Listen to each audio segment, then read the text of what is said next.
Morning, everybody. Welcome to today's TAC meeting. So first up is the approval of the TAC agenda for today, August 26th. Can I get a motion for approval? I would motion to approve. Can I get a second? We have a motion and a second to approve today's agenda. All in favor say aye. All opposed? Aye. Was that for approval? All right, the next item is the approval of the TAC meeting minutes from July 22nd of this year. Can I get approval for approval of the minutes? So moved. Can I get a second? Second. All right, we have a motion and a second to approve the meeting minutes from the TAC meeting from July 22nd. All in favor say aye. Aye. All opposed? All right, thank you. Next, we have the director's report. Chad? Thank you, Mr. Chair. Good morning, members of the Technical Advisory Committee. We have a few items to report to you. Bi-monthly TIP project status and intelligent transportation systems architecture, and then upcoming project selection committee related to development of metropolitan transportation plan.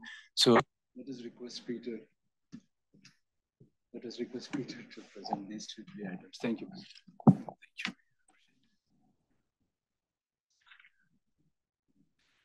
Good morning, TAC members.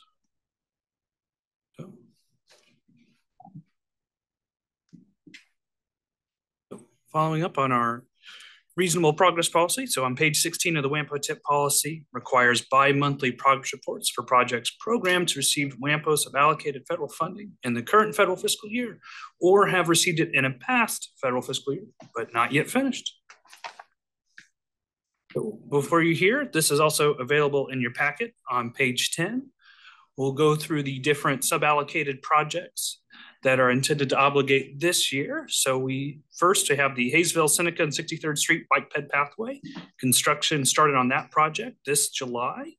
The Safe Routes to School planning assistance, we have that under contract development, and we are looking to hopefully get that approved by TPB here soon.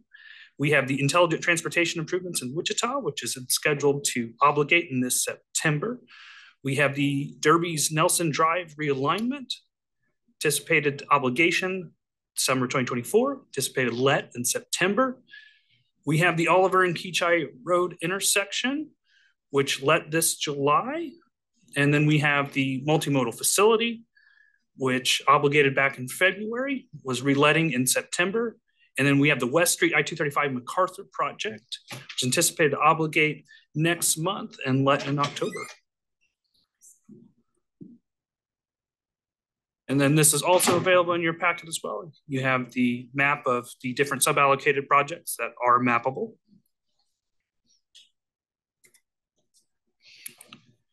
And then, of course, we bring notice of the non-sub-allocated federal funds in the WAMPO TIP that have been added after Amendment 1. Added or modified after Amendment 1. Okay, any questions on the bi-monthly progress report? Thank you, Peter. Okay. For the ITS architecture kickoff meeting, the contract recently got amended and approved. So I'm working with the consultant now to schedule our first kickoff meeting, hopefully for this September.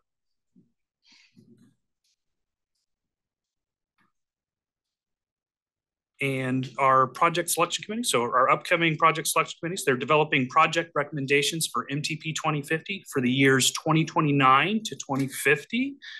That first meeting is scheduled for October 3rd. Any questions on the project selection committee meetings? Thanks so much, Peter. Appreciate it. We have next item, a few items by Kim presenting, annual bicycle and ped counts and safety items. So Kim, thank you. Yes, good morning, Kim Negrete, your multimodal Transportation Safety Planner. Just wanted to give you an update. The annual bicycle pedestrian count is coming up in September. More than 50% of the locations are completely full of volunteers, but we're still looking for volunteers to fill those last few spots, especially in our suburbs and our outlying communities. So if you can help share, we would appreciate it. We're doing kind of one last push this week for volunteers. This data is really important because, of course, it's used by the various cities, jurisdictions, and WAMPO as well, to look and see where people are walking, riding, rolling, using mobility devices. So very important data to collect. We have more than 35 locations this year. And any questions on the bike ped count? Okay. So Kim, you said you're still looking for about half?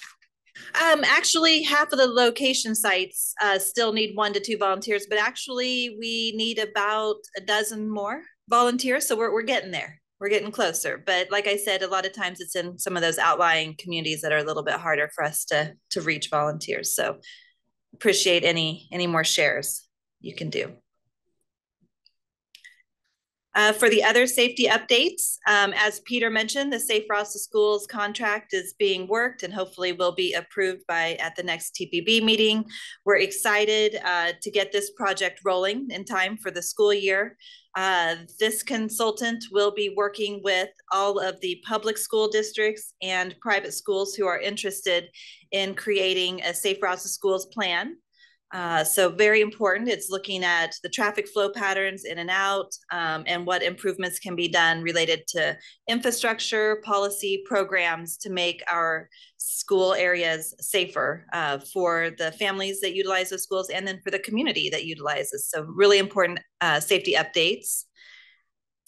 KDOT recently announced that they awarded the first behavioral safety grant to Bike Walk Wichita to do a safety media campaign. That will be geared towards pedestrians and cyclists and drivers.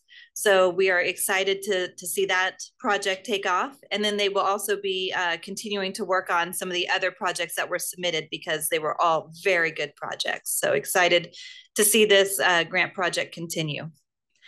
And Safe Streets and Roads for All, the planning and demonstration grant, as many of you are aware, I've been reaching out to the jurisdictions to work on determining the safety analysis study and the demonstration projects that you're interested in for your jurisdiction. We are working with the Federal Highway Administration to finalize that agreement and hope to get started shortly. So any questions on any of those projects? Can you tell us who was selected for the school project? I don't believe that's public. We're still working on the contract for the Safe Routes to School. I have to always look at chat and make sure. Okay, thank you. Oh, and just one last 2 more comments before I sit down. I also serve on the advisory board for the state Safe Routes to Schools, and they are conducting a survey right now. It ends here in 4 days. So anyone who's interested in providing input as to how the state should be running that program, any ideas you have, that's what we're looking for on that advisory board to see how we can make it the most effective possible. So that survey is out and available on our website and social media. And then if you haven't seen, there is the notice of funding opportunity that has been released. It is due September 30th, and this is the Reconnecting Communities Pilot Grant.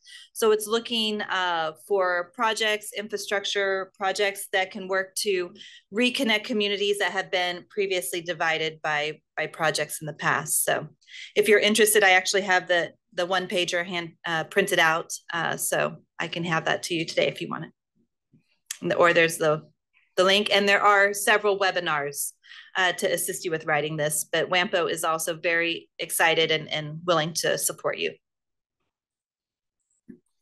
Thanks so much, Kim. I Yeah. appreciate it. So we have no action items today, so our meeting may be wrapped up quickly rather than usual. We also are excited to have Troy Anderson from City of Wichita today and then Bill Trow from SRF as well. And then of course, Peter and Marky from WAMPO are also presenting. So first item is Peter, Marky, and then Troy, and then later. So I'm just giving you a heads up on the agenda items and the speakers today. So with that, I would like to turn control to our chair. Mr. Chair, thank you. All right, thank you. And thank you, Peter and Kim, for the updates. Next on our agenda is public comments. So if there's anybody from the public that would like to speak, I'll give you 3 minutes to do so. Nobody online? And nobody in the room. All right. Moving on to the action items, which we have done today. Next is number 5, the discussion and updates. We have the 2024 Major State Corridors Daily, VMT and AADT report. Peter? Good morning, TAC members. Give you an update on our 2024 Major State Corridors Daily VMT and AADT report. So during development of MTP 2050, existing traffic conditions were examined to inform the long-range transportation plan. This research and analysis culminated in not only robust data for MTP 2050, but also the development of a standalone daily vehicle miles traveled and annual average daily traffic report. Those two should be switched right there. So going forward, pending review and feedback, we intend to offer this as an annual report. So it covers kind of 2 basic traffic and congestion metrics. So the vehicle miles traveled and annual average daily traffic. VMT is the total number of miles traveled by all vehicles on a specific roadway or roadway segment in a specific area over the course of a given amount of time, usually one day. Sometimes you'll see a full year. And it kind of reflects the intensity of road usage and is a crucial measure in transportation planning and traffic analysis.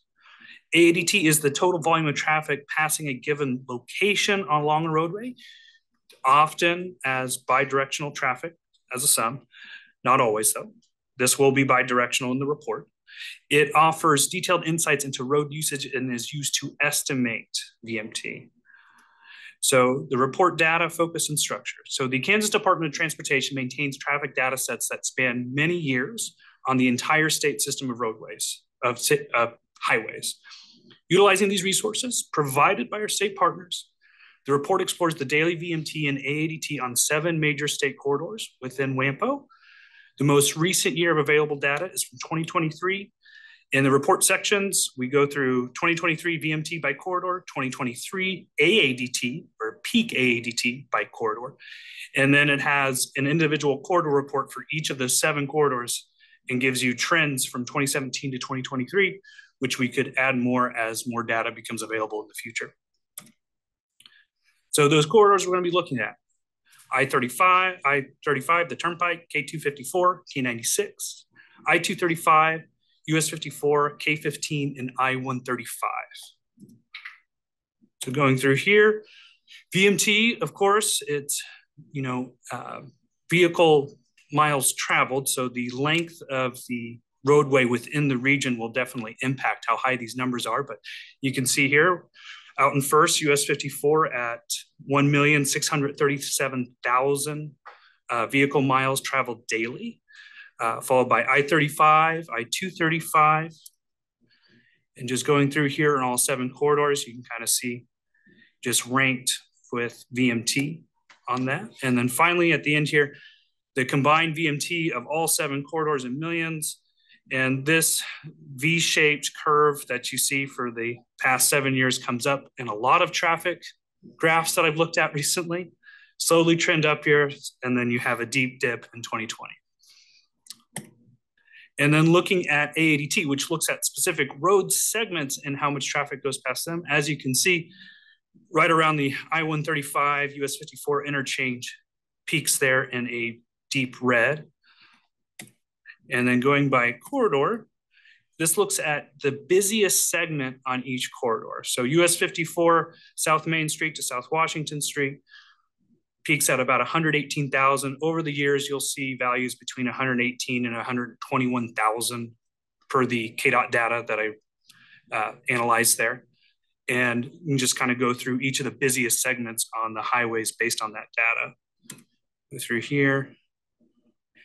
When I went back through on K96, it is not directly at the interchange. It's usually this segment about a mile before. I thought was kind of interesting there.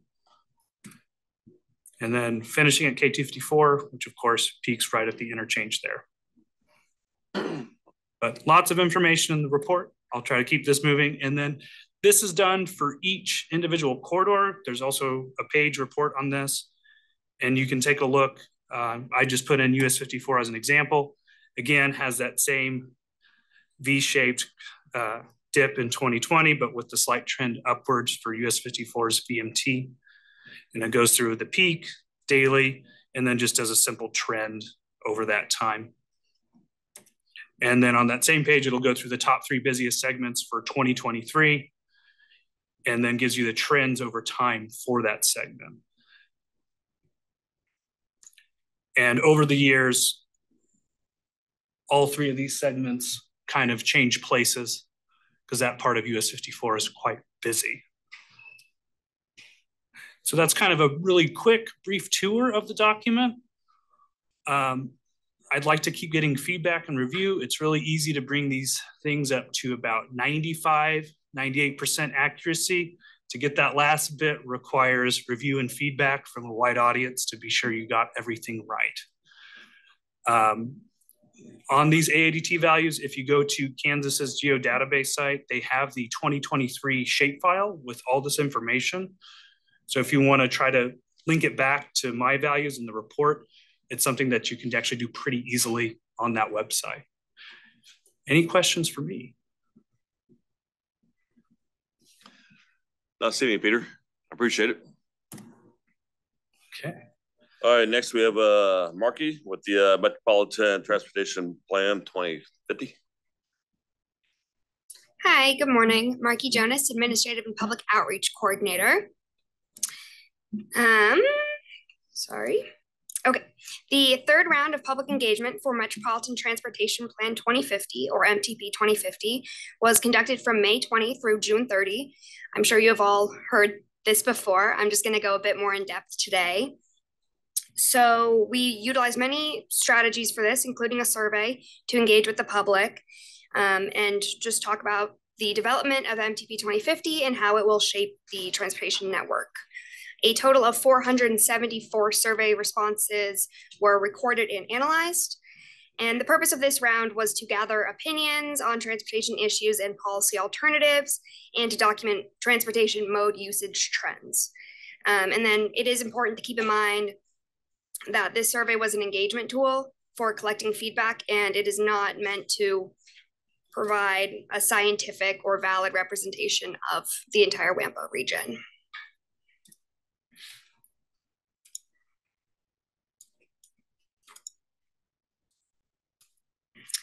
Okay, so aligning with the multimodal focus of this round, the first 2 questions sought to determine which modes people currently use and which may be more desired in the future. And then subsequent survey questions were separated into the categories of public transit, non-motorized transportation, or bicycle and pedestrian, and then freight and movement of goods, and then, of course, demographic information. So responses to the non-demographic questions are presented here and are also in the packet. This is meant just to provide a very high-level overview of the surveys, just to see what the questions that we asked were, and then also to see which responses were most common. So I also provided the frequency that response was selected, which I think helps give a general overview of that. And then the responses to the mode-specific questions will also be used to inform other long-range planning efforts.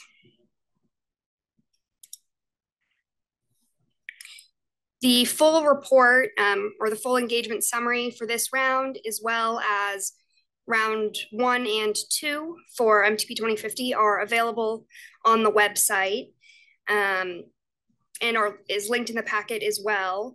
And then all of the engagement efforts will also be included as an appendix of the final MTP 2050. And then just for some next steps, the next full round of public engagement is our round 4, which is tentatively scheduled for March to April of 2025. And that will be focused on seeking feedback for the draft plan. And that will be alongside the 30-day public comment period. And then I will mention it's not an official round of public engagement, but between now and then we are working on developing draft chapters of the plan, and those are posted on the website as they are available, and those are open for feedback. If anyone has time, wants to read through them, we'd love to hear any comments. Does anyone have any questions? See you done. Appreciate it, Marky. All right, thank you. All right, next we have the Wichita Downtown Parking Plan. It's getting Troy Anderson in the city of Wichita. You should be able to just click on the button here to progress the slides. Thank you so much. Well, thank you so much for having me out today. My name is Troy Anderson. I'm the Assistant City Manager, City of Wichita. Got a slide deck here, and this slide deck can oftentimes take me an entire hour to go through. Sometimes I've been able to abbreviate it down to about 30 minutes. I'm going to try to cycle through it here in about 5 minutes, right? So bear with me. This entire slide deck is available online. So if you're interested in any of this, check out parkwichita.com, and this slide deck is right at the top of the page. So with that being said, one of the first things that we start talking about with folks over the last several weeks and months, 4 components of the plan, right? Now the conversation, number 1, free parking is not free. We continue to remind folks that regardless of what you might anticipate, somebody's paying for parking. It might be baked into the goods and the products and the services that you are receiving, or there might be a physical transaction. So don't forget, free parking is not free. Number 1, what are our local policies? What are our existing conditions? And then what are some of the implementation strategies and actions? So specifically, real fast, there was a guy by the name of Donald Shoup, kind of known as the godfather, grandfather of parking management. He was an economist, UCLA, long before 2005. He's been involved in this, right? But wrote a book, The High Cost of Free Parking, really good stuff in there. This has kind of become sort of the pseudo Bible foundation for a lot of parking management programs and services. There's a really good video out there. It's about a 5 to 6 minute video. I encourage you to check it out. It really kind of lays out the foundation and the history of how parking has evolved and parking management has evolved. These were kind of the contexts that came out of that video. And really, in synopsis, right? Who's paying for parking? Either a user pays for parking or everybody else, right? And there's some recommendations that came out of the book and also out of the video, but I'll skip over that. Shoup wasn't the only one, right? This was a guy, I always get his name, Eran Ben Joseph. He was an MIT professor. In fact, he headed up to the department from 2013 to 2020. Also wrote a book, right, and leans into kind of how the impact of parking and the abundance of parking and poor parking management leads to some adverse community impacts. Okay, so then what's our local policy, right? So I'd be remiss if I don't always start with the comprehensive plan. There's commentary in our comprehensive plan that talks about parking and parking management. More specifically though, back in 2009, I tell people, we've been talking about this for more than 15 years now. Back in 2009, there was a study, there was a report, Downtown Parking and Mobility Master Plan. What you need to know over the next several slides is there were a lot of recommendations that came out of that plan. And over the years, we've implemented very few of them. After 2009 came 2010 and Project Downtown. Even the Project Downtown plan of 2010 said we should implement the strategies of the 2009 parking and downtown plan. Again, executed very few of those strategies. The one that's really driving the conversation right now, so 2009, 2010, fast forward to 2017, and thanks to WAMPO, right, there was a grant that was offered up to really kind of pick up the ball and run with it again with regards to parking. There was a more comprehensive scope. It was really kind of multimodal strategies, and it was really kind of citywide, right? But there's some really good, the bulk of it is really about parking, particularly parking downtown. Where I go through this conversation is from 2017 till about 2020, right? There was 18 months of community engagement. 2020 and COVID comes along and sidelines the project. But after COVID, City Council reinvigorates the plan, reestablishes the steering committee, but they didn't just stop there, right? They went back out to community yet again for another year, year and a half. So almost 4 years of community engagement to get to what the emphasis of this slide here is. In March of 2023, City Council ultimately endorses the plan. And that's really what starts kind of the work. So that was the plan. There's some really good stuff in there about the importance of parking and why we're doing this, the role of parking management. Before I move on to existing conditions, I want to continue to carry out sort of the timeline, right? So after March of 2023, when City Council endorsed the plan, we immediately go into how to carry out the implementation strategies, right? So over the course of 2023, we work with our law department and some of our partners to identify what are those amendments to the city's codes and ordinances that we need to revise in order to, again, carry out some of the goals and objectives that was laid out in the plan. We did that in January of 2024.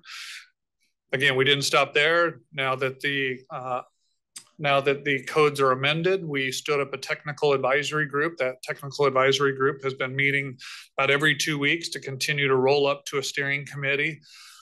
The work product that the technical advisory group is working through, sort of rolling up Q1 and what to expect in Q2. We had another meeting in July, what work product was completed in Q2 and what to expect in Q3. Biggest part of that is the communication strategy that was identified and was planned for Q3 and ultimately implementation in Q4. Throughout that process as well, we continued to revise and negotiate with our parking operator, the car park. And in June of this year, just a couple months ago, City Council approved an amended and restated operator and maintenance agreement with the car park to then go out and acquire the equipment, get it installed, and then ultimately maintain that and enforce those codes and ordinances regarding parking. Okay, so real fast, what are the existing conditions? This is a really good quote I love to show folks. This came out of Project Downtown, again, circa 2010. Vacant land and surface parking lots abound downtown, totaling approximately 60% of land parcels in the study area. If you have 60% of your real estate in downtown that is either vacant or a surface parking lot, you are not going to be able to have a dense, vibrant, active downtown. It just doesn't work, right? So we kind of walk through some of these next couple of slides. So if this is what Wichita looks like and everything in red is either vacant or a surface parking lot, how does that compare to cities like New York City, Chicago, Illinois, LA? And then I go, okay, I know that was a shock factor, right? But what does that compare to cities in the Midwest that we actually get compared to, right? At this point, I usually remind people, Wichita is the 50th largest city in the nation, right? We are often compared with Kansas City, Oklahoma City, Omaha, Des Moines, even Tulsa, Oklahoma. So how do we compare to those other cities, right? We show Kansas City. Kansas City, 2 decades ago, made a concentrated effort and an intentional decision to try to address some of the density issues in downtown. Same with Oklahoma City. And again, even Tulsa is making some strides in trying to overcome some of the challenges associated with delivering a dense urban environment. I'll skip over some of these slides real fast. I didn't quite get all of this in 5 minutes, so bear with me. Got a few more slides. This just gets into some of the financials, right? Basically, this was a synopsis that said, currently the parking fund revenues can generally cover basic operations. That was drafted in 2019. I'm telling you today, we don't even have enough revenue to cover basic operations. Insufficient to address all multimodal priorities, substantial maintenance projects, and or make significant improvements. Some stuff in there about the study.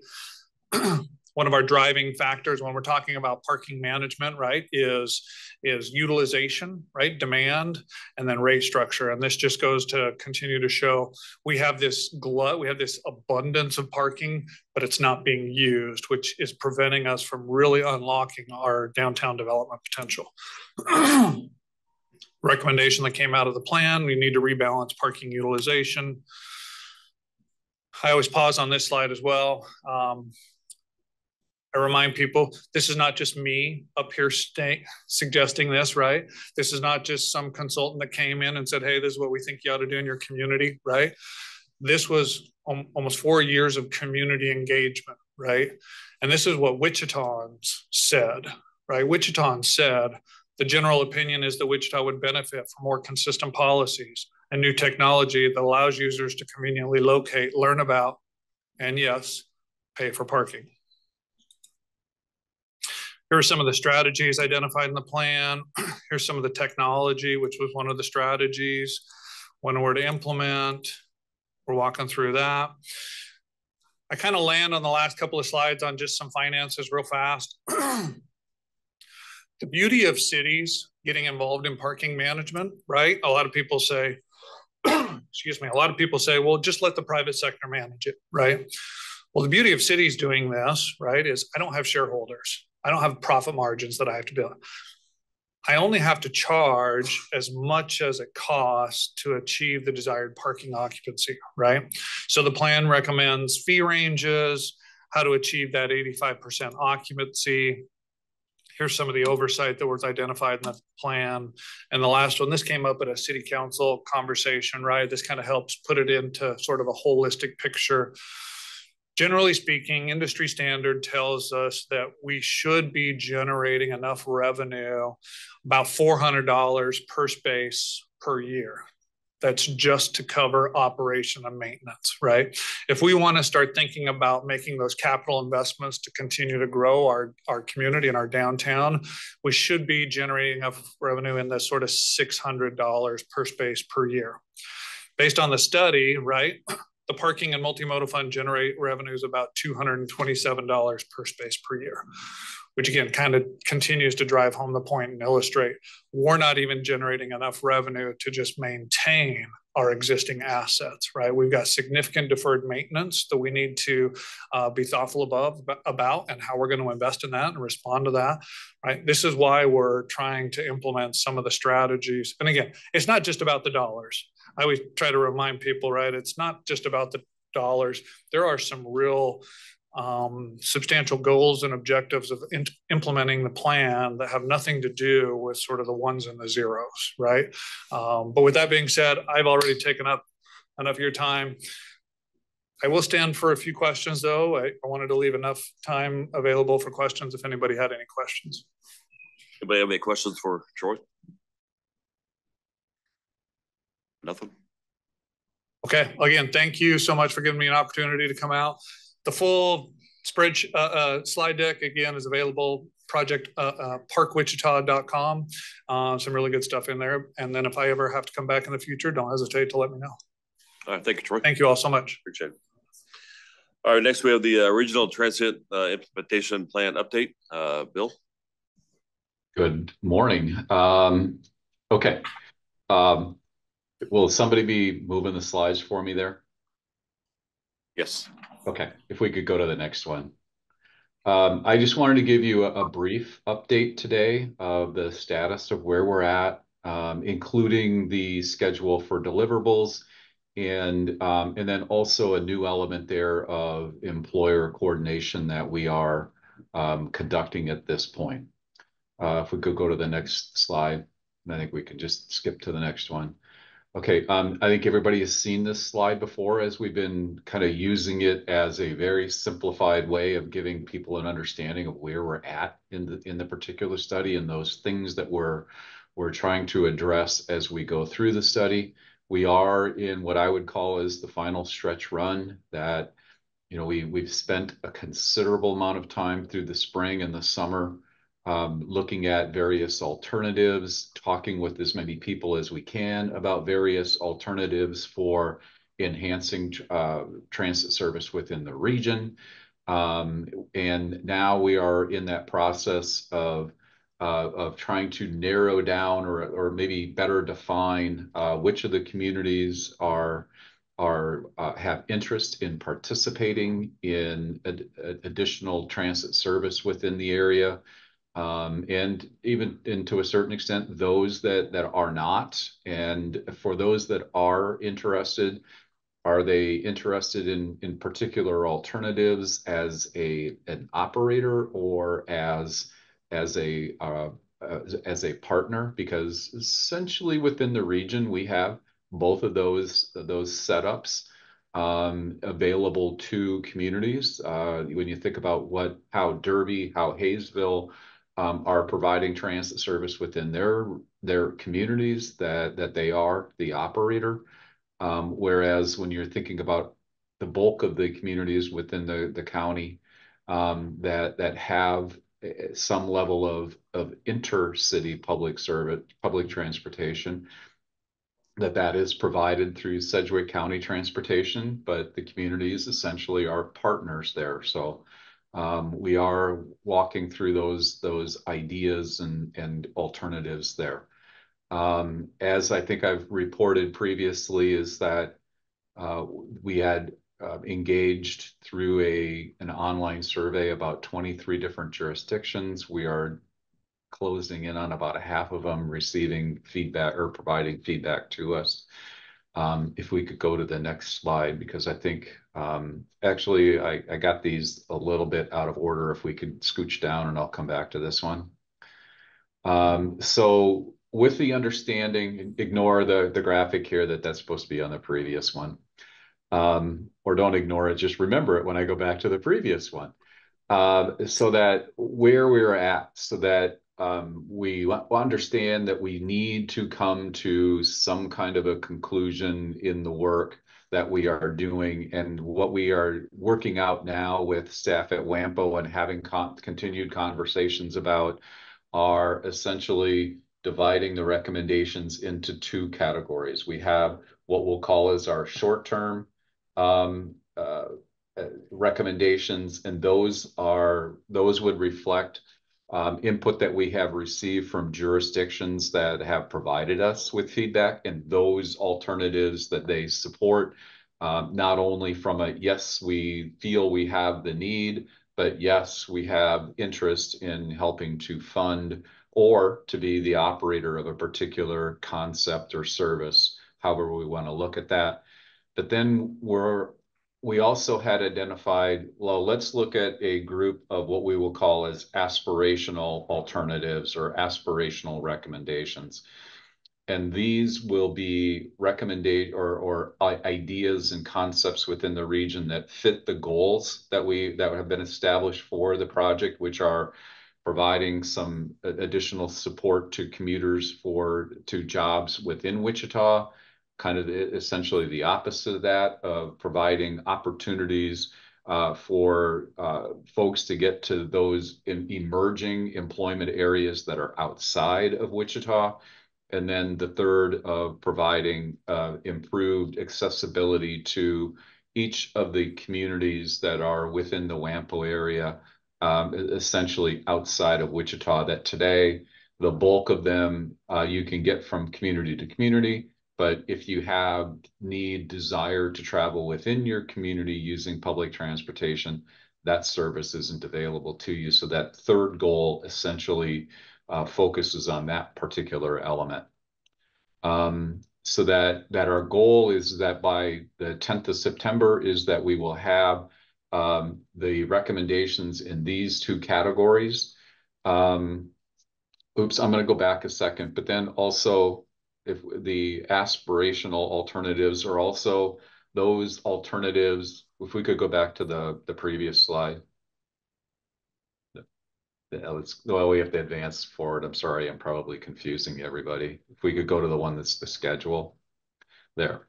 So then also in that aspirational group, it's not just alternatives that we think might be a good idea, that there are also those alternatives that result in creating transit demand. We want to make sure that we're not just putting ideas out there that seem to make sense, but let's look also at what level of demand that there is, and those that we can also identify a logical funding partner, so that we also don't want to throw an alternative out there that there is not a local partner to continue to coordinate with, to try to make sure that there is support. And that also in the schedule here is that working with Keith Lawing, is that he is helping organize additional employer coordination, because for some of these alternatives that there is a focus on the commuter, and getting support from employers, particularly the larger employers within the region, provides us both an opportunity to have champions, but then also there could very well be additional funding sources associated with some of the alternatives. So that we will continue to work with that and continue to expand on that outreach through September and the first part of October, with our goal is to have a draft document for initial review by October 15th, and give WAMPO staff and various committees members a couple of weeks to review that. And then we will be making revisions to the document through the first part of November, with our targets of having TAC and TPB reviews in December of this year of that document. So if we could actually then kind of step back a couple slides. And the employer coordination that we are engaging in at this point in time is through the Workforce Alliance and the Greater Wichita Partnership, that those two groups have come together, and we've got maybe 20 or so different employers that we're going to bring together in a workshop in the middle part of September. And work with them on addressing those and presenting those alternatives that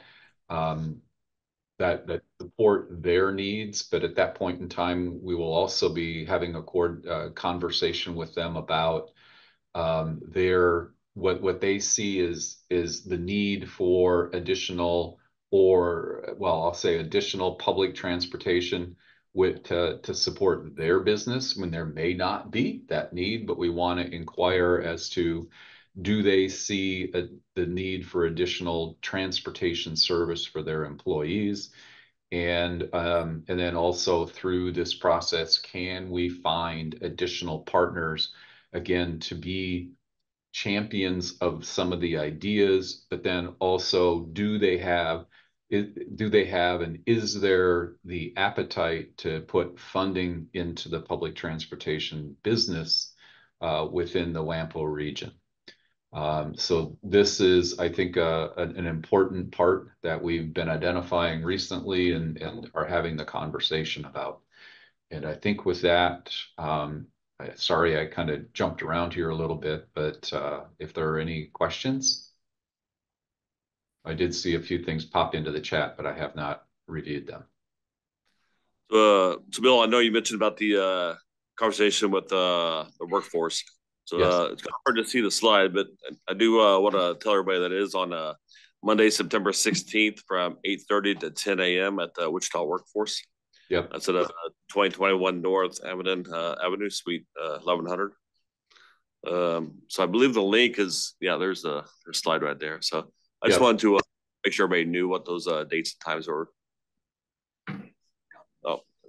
Thank you, Mr. Chair. And just want to share with you that Kim, myself, and Bill were working with Keith Lawing with Workforce Alliance. we were trying to understand how this public-private partnership takes place with the transit implementation. For example, how can the major employers share with us their needs of origin destination of employees, and also what are the potential ways of funding and other ways of partnering with us.